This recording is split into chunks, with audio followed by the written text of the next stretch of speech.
What's up, everybody? Greg and Ryan here, and we are checking out even more of Jordan Peele's second season of The Twilight Zone. Now, before we do that, of course, this is a spoiler warning. If you haven't seen the episode yet, get out of here, go watch it, and then come on back. Now let's do this. Let's jump into episode 8, A Small Town.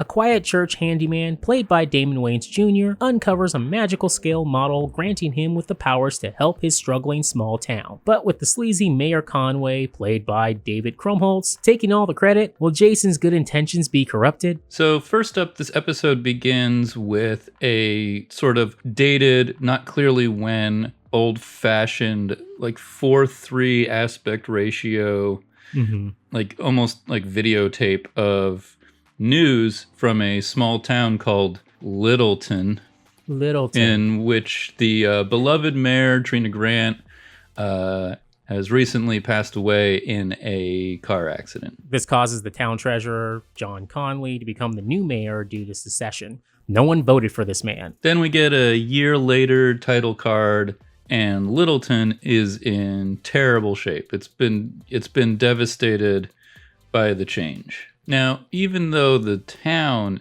is in terrible shape, the mayor's doing all right. He's got a nice looking car. He's all dressed up. He has made it just fine with the changes to Littleton. You see the sign, looks like he owns the bank. All right, cool. Now we meet a kid named Emilio, and this is where we meet also Jason, who is the former mayor's widower. It's only been a year, so it seems he's never really recovered from his wife's death, and now he spends most of his time at the church, in the attic, apparently. Pastor Nikki let me stay up here as long as I'm useful. Plus, up here, she said I might feel closer to God. So later in the day, Jason gets permission to clean out the attic. He's trying to make, more of a cool space out of his situation. He still hasn't moved on from his wife's death, but he is getting, a little bit antsy. Now, in cleaning out the part of the room that's like in the window, and he discovers, I would say, an unnaturally perfectly preserved model. Of course. Scale model of the entire town, or like the downtown area, I guess. Extremely detailed.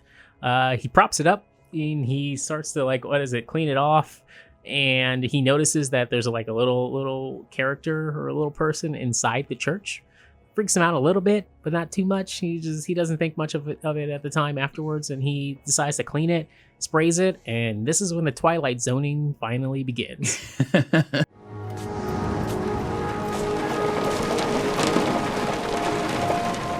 Okay, so Jason figures out pretty quickly what's going on. There isn't like a lot of reflection about this or investigation. It's straight up like, well, I got this model and I can do stuff in the town. And, the first thing he does is paint the Busy Bee Diner, right? The kid was supposed to do it, and then he just went and did it. And from there, he takes care of a few other issues in the town. Because an old woman falls on a pothole, now he discovers there's a suggestions box. Yeah, this overflowing suggestions box. It's a small enough town that they have a suggestion box, and the mayor is enough of a jerk that he doesn't go through it.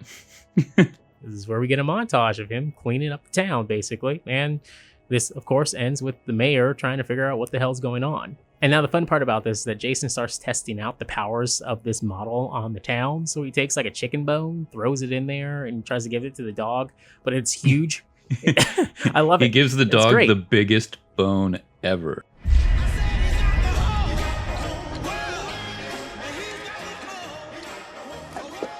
Now, Jason would go on to build a little sign for Littleton where it's called the most magical small town in America. And this attracts a lot more people to the town. So now the economy's booming, and the mayor, it's time for him to start taking credit for this, apparently.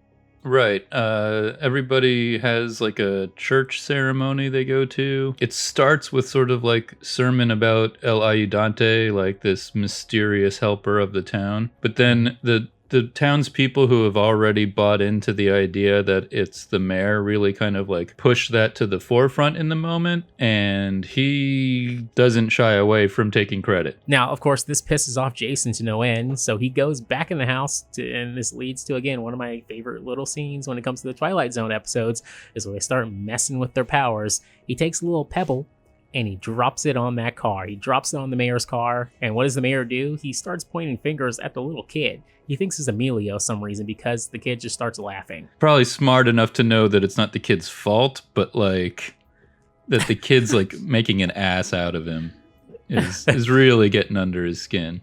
He quickly realizes that there is a gathering crowd of observers, and he can't go out looking like, the angry guy. So he's yelling at a child. Yeah, so he really quickly turns that around into a stirring speech that gets him an ovation. Jason's again upset, and he takes it out again on the mayor, and apparently he's got a tarantula. He has a pet tarantula, and he drops it in the town. Again, another cool scene, because this really, again, displays the power of this town, or this town model in Littleton, and he drops it in there, and then the power is he can just pull it right out. Again, closer to God. He controls his town. He can do whatever he wants to it. So it's a giant tarantula too, which makes it's so obnoxious. I love it. That scene could have been the mayor getting eaten. Yes. And instead it's just scaring the hell out of him. And that sort of reflects the almost the kind of playful tone of the episode. This isn't such a heavy, bleak, dark thing as much as that was kind of cool.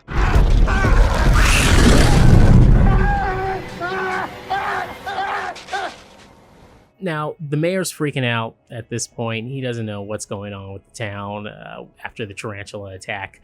But he sees Emilio has painted a giant tarantula, and he's pointing fingers at this kid. He thinks the kid has something to do with this at this point. Now, later on, Jason puts one too many lights in that little sign he made, which causes a huge electrical surge, and the power goes out in the city.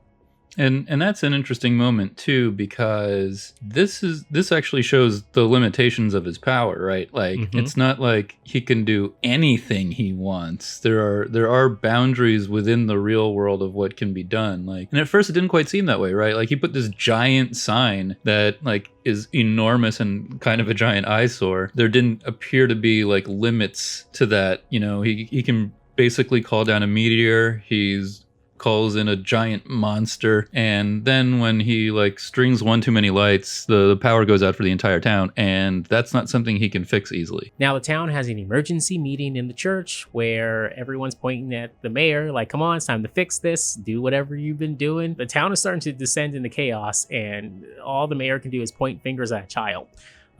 So at this point, Jason finally, he steps up and says, "It's me. I did it. And I can show you how it works." To prove what he's saying, right, he goes upstairs into the attic, goes to the model, takes matches, and creates a giant fire in the middle of the street in front of the town to prove his powers. And of course, the mayor and the sheriff want this thing for themselves. The mayor's already thinking of New Vegas. He's got his eyes on the prize here. And so, of course, there's a scuffle. Jason is trying to fight back the sheriff and the mayor from taking this model. And of course, it falls over, cracks in half, and the town, there's a little earthquake, and it just wrecks the town. I thought that was going to be an even worse disaster when the table went on its side. Me too. I was just okay, wait, is everybody just going to be dead? I was worried we were going to get helicopter footage just looking at it. I'm at ground zero here, and it's just debris everywhere. But no, it seems no one was hurt. Just the town itself. Yep, some cars got flipped. Earlier in the scene, before the whole shuffle took place, you could see that Jason took off his wedding ring, and sure enough, at the end of the episode, we see that Jason tells the town, "Hey, don't worry about it. We're not gonna have to worry about the property damage. I got it all taken care of." And the camera zooms out, and we see a giant golden ring. And the newscaster reports that it's one of the largest pieces of gold ever found. Cool. The end. And now it's time for things we noticed and Easter eggs.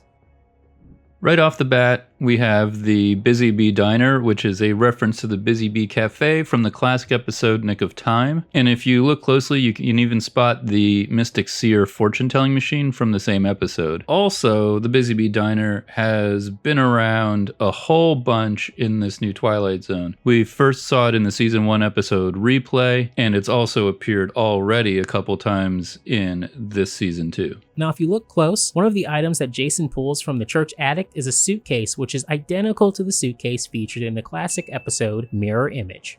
Jason's pet tarantula has a sign inside his tank that reads, Mr. Wiley. This might be a tribute / reference to the show's production designer, Michael Wiley. And also, I can't help but notice the similarities between this episode and the classic episode The Monsters Are Due on Maple Street, when the chaos ensues in the town towards the final act of the episode, especially when the mayor starts pointing fingers at the kid.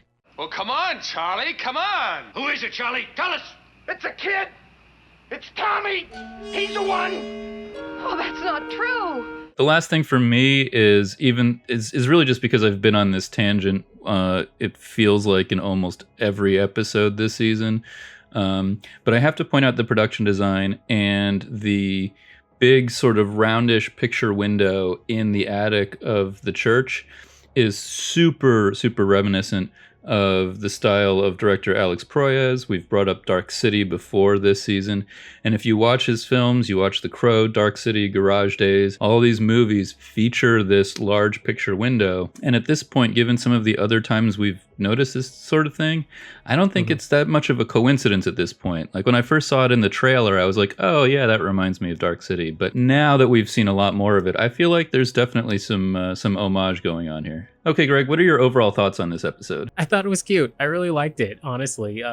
You could have told me that this episode was from an old Serling teleplay that they found in a closet somewhere in some lot, and I would believe you. This is the most Twilight Zone-y episode I've seen in quite some time. It felt like it was a little dated, but it never really hurt the episode. Because I feel like that's just the theme for the town. The town's really just stuck in this time period, and it just worked for the episode. Again, it's very wholesome. I don't know where else to put it, because it felt like, I think I told you this off camera, that it felt like this is an episode if you're going out for like Thanksgiving or Christmas and your family's like, I heard about this Twilight Zone show. What do you think about it? You show them this episode. Yeah, you can show this episode. Yeah, no, I totally agree. Like, it's delightfully throwback as much as it is toothlessly current. Whereas previous episodes, and indeed most of the first season, deliberately focused on modern issues to recognize them or else inform the story, the small town's concessions are barely evocative by comparison. Racism, white privilege, mob mentality, and critique of capital all make an appearance in a thin mosaic of issues better addressed in other episodes. Not to say that all is forgiven, but there is a giant spider and a meteor that crushes a car. And that sells it for me. Yeah, I mean, it's too fun. With that said, everyone, let us know what you thought of the episode in the comment section down below, and we'll be back here for the next episode as soon as we can. Bye-bye.